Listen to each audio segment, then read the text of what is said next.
Everybody, random comic book review. Today we have Icon number 13 from 1994. And this issue features Buck Wild, Mercenary Man. Okay, so basically Icon was this, well, first of all, Milestone was this kind of sub-label that was licensed to through DC Comics. License is probably not the right word to use, but anyway, several black comic book creators and creators of color came up with all these characters for this separate universe, or for this universe, I should say. And Icon was one of the main characters they used. There was other comics like Shadow Cabinet and Static is where Static, if people remember Static Shock cartoon, that's where Static came from. But anyway, these characters were kind of in their own universe. They didn't really cross over with the other DC characters that much. And like I said, the owners of the Milestone label pretty much retained the rights to these characters and whatnot. Icon was this kind of Superman-ish type character. He was this alien who had crashed it was like 100 years ago or whatever, and he basically took the form of the first person he saw. The first person he saw was kind of a slave or whatever. But anyway, he has all these powers and whatnot, and for the longest time, he kind of kept to himself. But events happen where he ends up interacting with the modern world again. And this girl here, Rocket, is kind of his sidekick. What was interesting about the comic book then, and it's still kind of interesting now, is that the main character was kind of seen more or less as a black conservative, while his sidekick was kind of like the younger, more down to earth person that would kind of get him to see the other side of certain things. Anyway, again, we have this character here, Buck Wild, Mercenary Man, and if you know your comics, you can tell he's pretty much a parody of 70s Luke Cage. Right off the back, you have him talking in this kind of fake ebonics jive talk, all right, you mother-loving, finger-licking chicken pluckers, you done messed up, because I'm Buck Wild, Mercenary Man. And the story is called It's Always Christmas. And of course, Luke Cage's catchphrase is Sweet Christmas. You can even hear it. They take the parody a little bit further.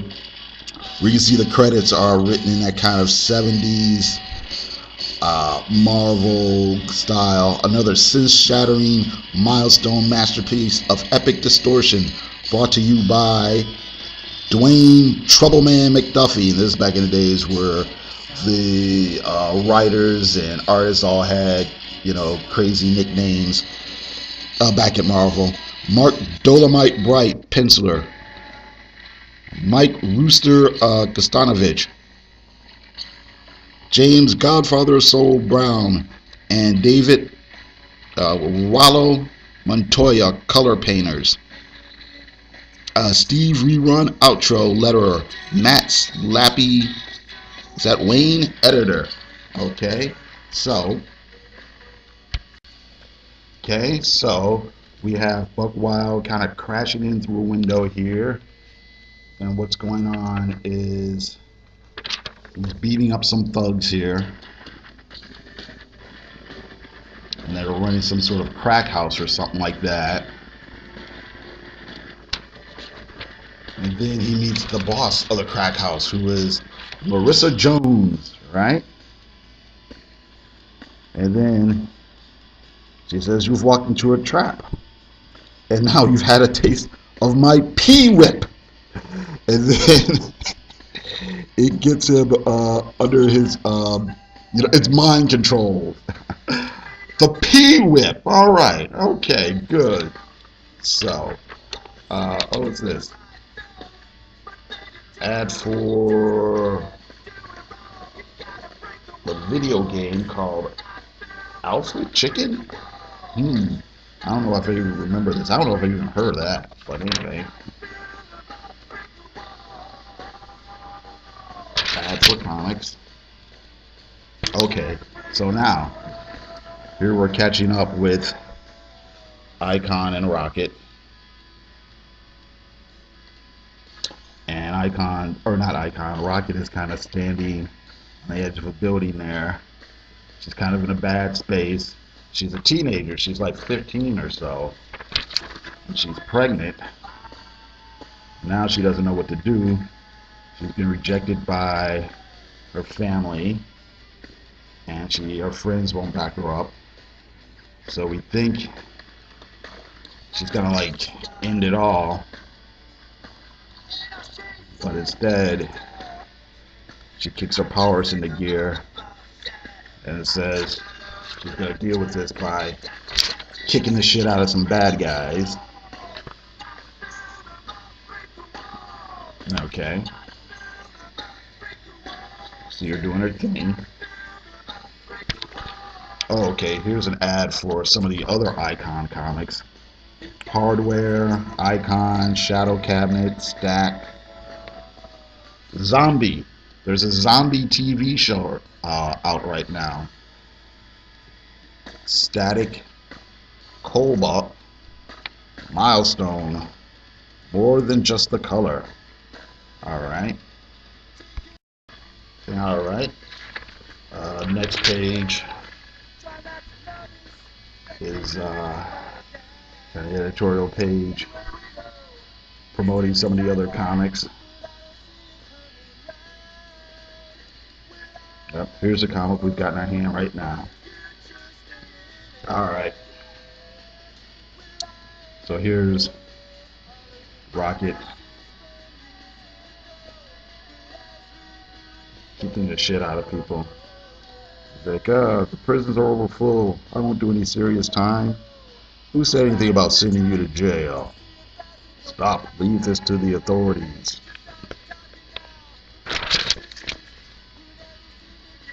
And here's Icon showing up. But look at that cape. This is like back in the early 90s where like big capes got really, really big. You know.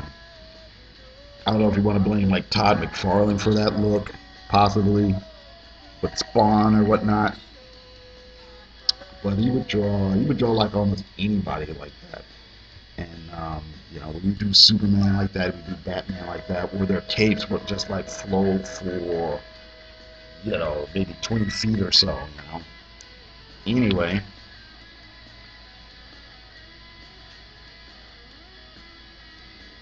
here we are. Threat's not over with, but here comes Buck Wild. What it be about, homies?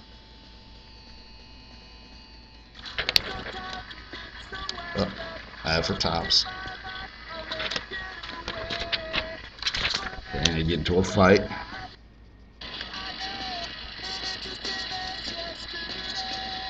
Okay. Icon gets knocked out, or not knocked out, but he's got knocked through a wall. There we go. More fighting.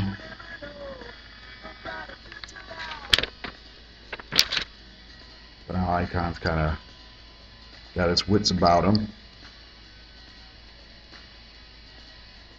Pretty much stops the fight right there. Crushes his hand. Here's the people here.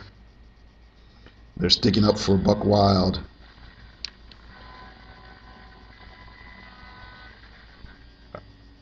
And he's like, why are you, what's going on here, you know? And he's like, this guy stopped us from shutting down a crack house. Why are you taking his side? It's like, well, he must have had a good reason.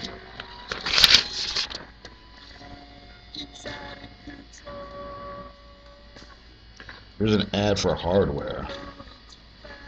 I'm just looking at this art because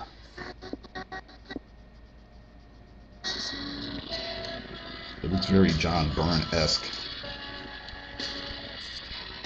And I'm trying to read that signature there, but I can't do it right now.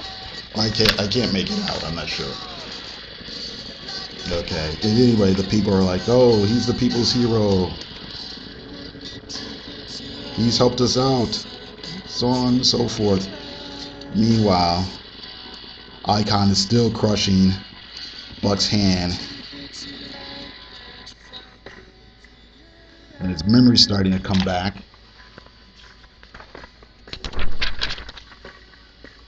With the origin of Buck Wild, it's pretty much the same origin that Luke Cage had, where he goes to jail for a crime he didn't commit. In jail, they run experiments on him. The experiments backfire, and they give him super strength.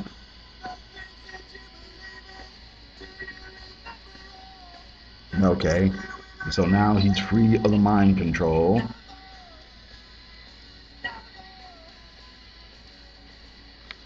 Okay,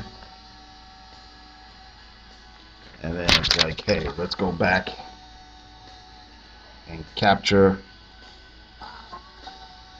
Larissa Jones. It's payback time. It's about to get ugly. And I'm like, well, we can't just let him go off by himself again.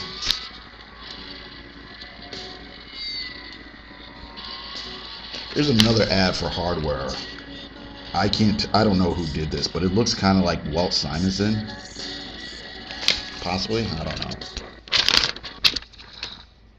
So anyway, they catch up to him, and Buck Wild's been captured almost immediately, right again. And then, crack. Icon gets captured and mind controlled, but not Rocket.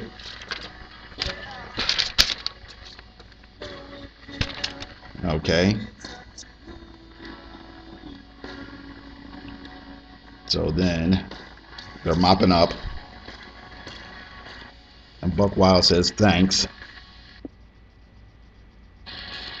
He says, looking at you, maybe think maybe if I hadn't been frozen, I wouldn't have to be like this. Maybe I could still be more than what I is now. And he goes, I wouldn't count on it. You are what you is. And 1972 was a long time ago. Maybe it's just best to move on. And the end. Then we get some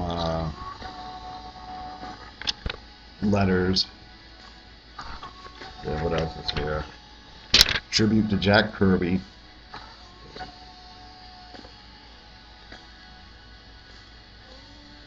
Wrestling game. Is this Game Boy? Game Boy. And a back ad is an ad for a TV show for Weird Science, I guess, based on the movie. I've seen the movie, but I've never seen that TV show. But going back here, this last page here, one of the criticisms of Luke Cage, back in the day, was that the character was so based on this 70s stereotype that by the time we got to the mid 80s, the character was so dated and so just out of touch with all the other things that were coming up in comics with minority heroes and things like that. You had all sorts of other black superheroes that were still being either created or used here or there, but you still had you still had Luke Cage doing all his fake jive talk and all that sort of thing. And when you got to be it's one thing to be still doing it in 80, but it's got to be 83, 84, 85, 86. The character as he was originally written just really didn't make that much sense. I want to say around the time this comic book came out, they actually did update Luke Cage. They got him out of the big disco shirt and the metal headband and everything, and I think they moved him to Chicago, and they largely dropped, I didn't read too many of those, but I know they largely dropped all the kind of black exploitation movie trappings of the character. I'm trying to think. I can't. I'm not sure how long it lasted. It had an okay run, I think. I'd have to look it up. But then after that, when they when they canceled that comic book again, they brought back Luke Cage in Heroes for Hire for the mid '90s, mid late '90s. But that was actually an actual team comic, so it wasn't just Luke Cage and Iron Fist. It was Luke Cage, Iron Fist, She-Hulk, Black Knight might have been in it, some version of White Tiger or whatever. But again, they left. He's got a muscle shirt on. They brought back the headband. He's looking a little bit more superhero-y again. But yeah, they left all those kind of like I said, the stereotype stuff. They just left out. I think even with the newer version of Luke Cage, again, they brought back the character, but all the jive talking stuff is pretty much pretty much gone. Okay, anyway, that's it. I'm starting to ramble. Thank you very much for watching this video. You guys have a good day.